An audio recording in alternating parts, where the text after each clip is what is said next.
묵상 기도하심으로 새벽 예배를 시작하겠습니다. 하나님 감사합니다. 오늘도 새로운 날을 허락하시고 예배함으로 이 하루를 시작해 하심을 감사합니다. 오늘 이 하루도 우리 주님을 우리의 삶의 중심에 모시게 하시고 오늘의 우리의 예배가 또 우리의 삶의 중심이 되게 하셔서 하나님을 감동시키는 하루가 되도록 인도하여 주옵소서. 오늘도 하나님께서 우리의 목자가 되어주셔서 푸른 초장과 쉴만한 물가로 인도하시며 때를 따라 어떤 흑암의 권세도 틈타지 못하도록 하나님이 세밀하게 지켜주시고 인도하여 주옵소서. 코로나로 인하여 고통받는 인류에 하나님을 경외하는 경비한 심령을 허락하시고 또 하나님의 은혜 아래 거하는 이 나라 민족대로 인도하여 주옵소서. 예수님의 이름으로 기도합니다. 아멘. 찬송 204장 드리겠습니다. 주의 말씀 듣고서 준행하는 자는 반석 위에 터닫고 집을 지은 같아. 비가 오고 물나며 바람 부딪혀도 반석 위에 세운 집 무너지지 않네. 잘 짓고 잘 지세 우리 집 잘 지세. 만세 반석 위에다 우리 집 잘 지세. 주의 말씀 듣고도 행치 않는 자는 모래 위에 터닫고 집을 지은 같아. 비가 오고 물나며 바람 부딪힐 때 모래 위에 세운 집 그게 무너지네. 잘 짓고 잘 지세 우리 집 잘 지세. 만세 반석 위에다 우리 집 잘 지세.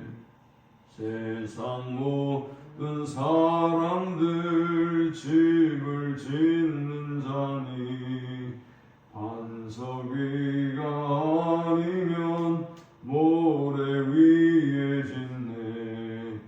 우리 구주 오셔서 지은 상을 줄 때 세운 공로 따라서 영영 상걸 주리.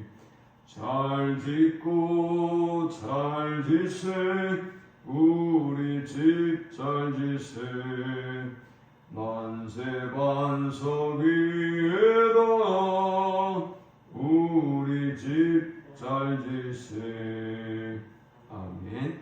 오늘 이 시간에 주시는 살아계신 하나님의 말씀은 구약성경 에스라서 6장 13절에서 22절의 말씀입니다. 다리오 왕의 조서가 내림에 유브라데 강 건너편 총독 다뜨네와 스달보스네와 그들의 동관들이 신속히 준행하니라. 유다 사람의 장로들이 선지자 학개와 이또의 손자 스가랴의 권면을 따랐으므로 성전 건축하는 일이 형통한지라. 이스라엘 하나님의 명령과 바사왕 고레스와 다리오의 아닥사스다의 조서를 따라 성전을 건축하며 일을 끝내되 다리오 왕 제6년 아달월 3일에 성전 일을 끝내니라. 이스라엘 자손과 제사장들과 레위 사람들과 기타 사로잡혔던 자손이 즐거이 하나님의 성전 봉헌식을 행하니 하나님의 성전 봉헌식을 행할 때 수소 100마리와 순양 200마리와 어린 양 400마리를 드리고 또 이스라엘 지파의 수를 따라 순염소 12마리로 이스라엘 전체를 위하여 속죄제를 드리고 제사장을 그 분반대로 레위 사람을 그 순차대로 세워 예루살렘에서 하나님을 섬기게 하되 모세의 책에 기록된 대로 하게 하니라.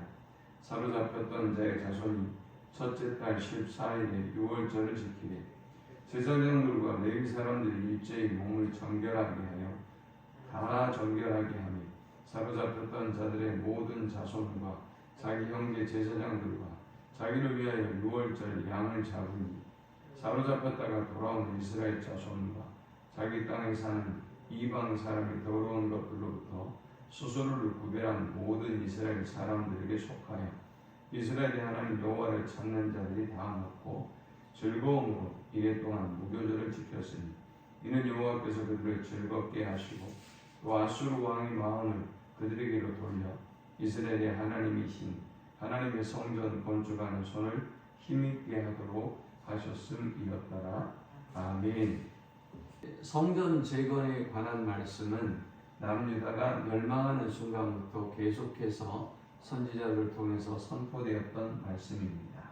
그런데 이제 바벨론 포로의 시기가 끝나고 이스라엘 백성이 돌아와서 정말 하나님의 말씀이 그대로 성취되기 시작했습니다.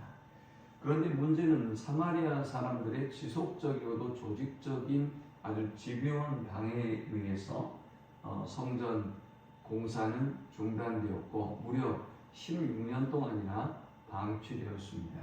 그리고 오늘 본문의 말씀처럼 다리오 왕 6년에 다시 이제 성전 공사가 시작되었고 그리고 4년 만에 성전의 공사가 완공에 이르게 되었습니다.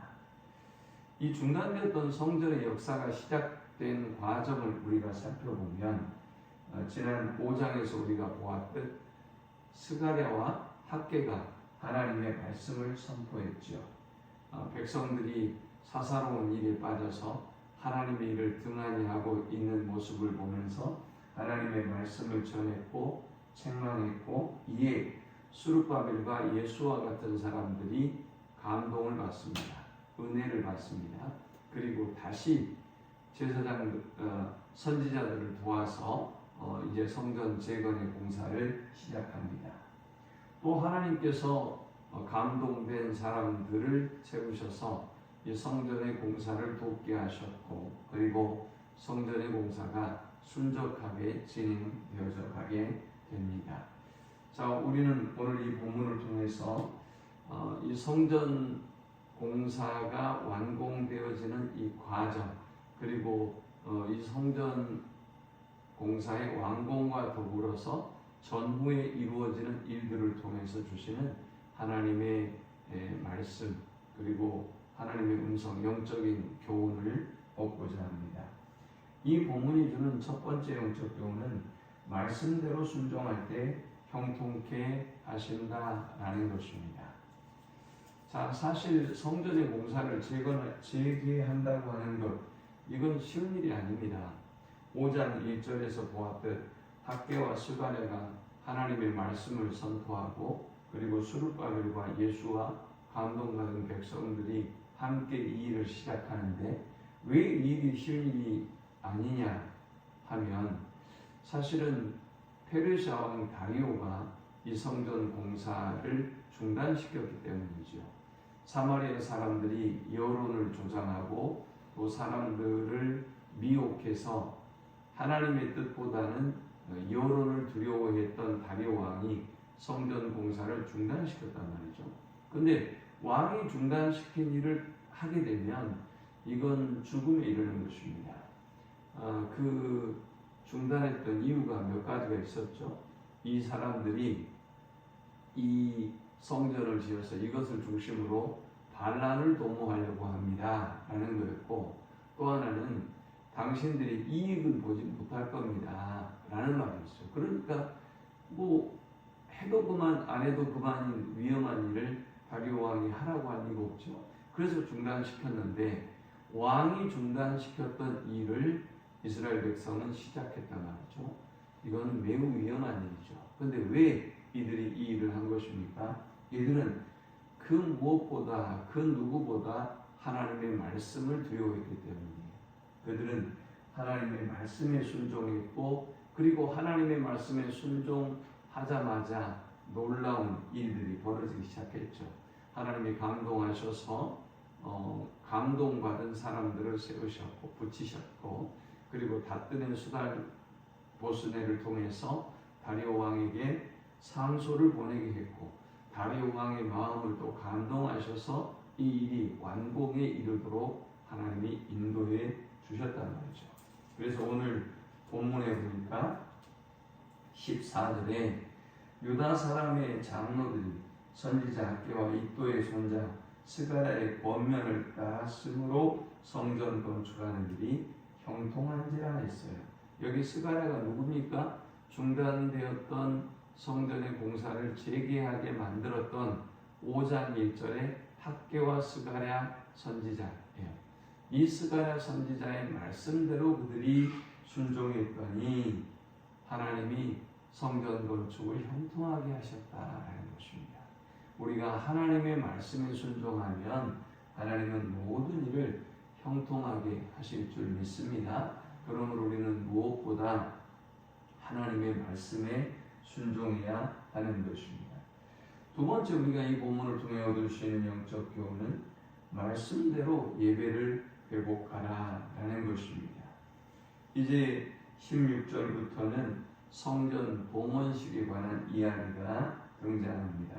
16절에 보니까 이스라엘 자손과 제사장들과 레위 사람들과 기타 사로잡혔던 자의 자손이 즐거이 하나님의 성전 봉헌식을 행하니, 18절에 보면 제사장을 그 분반대로 레위 사람을 그 순차대로 세워 예루살렘에서 하나님을 섬기게 하되 모세의 책에 기록된 대로 하게 하니라 했습니다. 이들이 성전의 봉헌식을 준비하면서 모세의 책에 기록된 대로, 즉 하나님의 말씀대로 이 모든 식을 준비합니다. 절차를 준비합니다. 그러니 하나님의 말씀대로 이들이 순종하고 하나님의 말씀대로 봉헌식을 준비하였으니 그들의 마음속에는 당연히 즐거움이 넘칠 수밖에 없는 것이죠. 신앙생활하면서 더러 사람들이 하나님의 뜻보다, 하나님의 말씀보다 내 생각에 사로잡혀 사는 사람들이 있어요.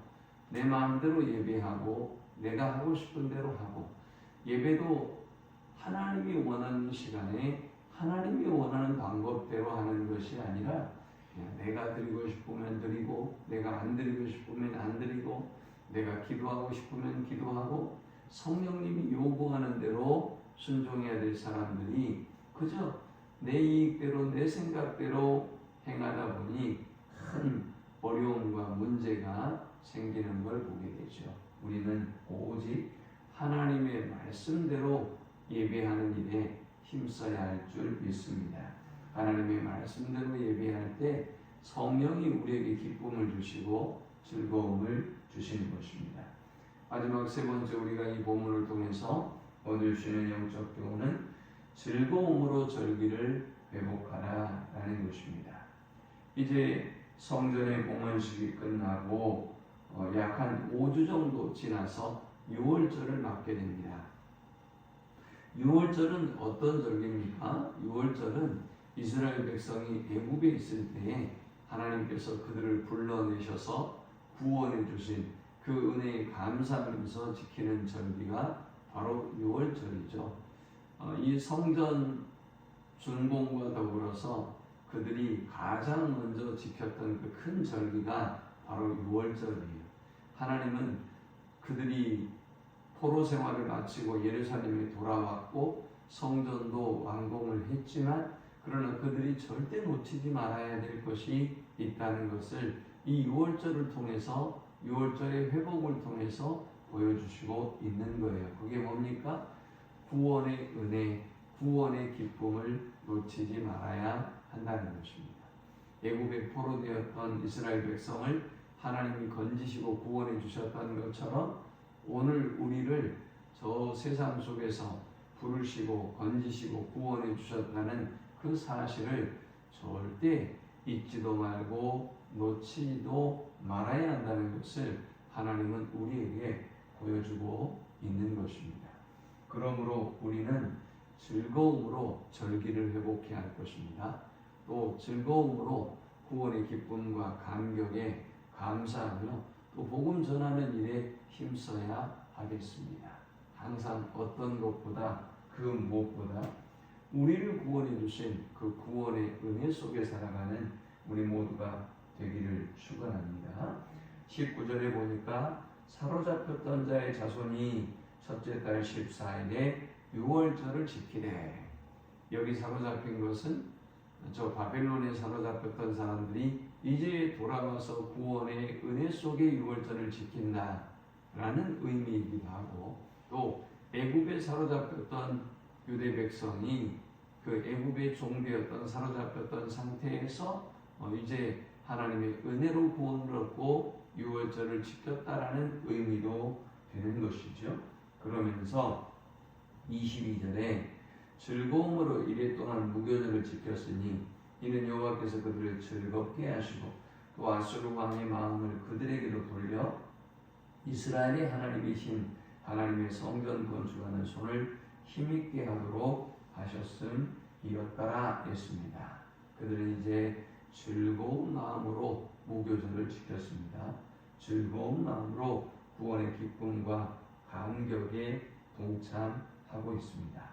여기 본문에 보니까 아수르 왕이라고 했는데 아마도 페르시아 왕 다리오를 지칭하는 것으로 보여집니다.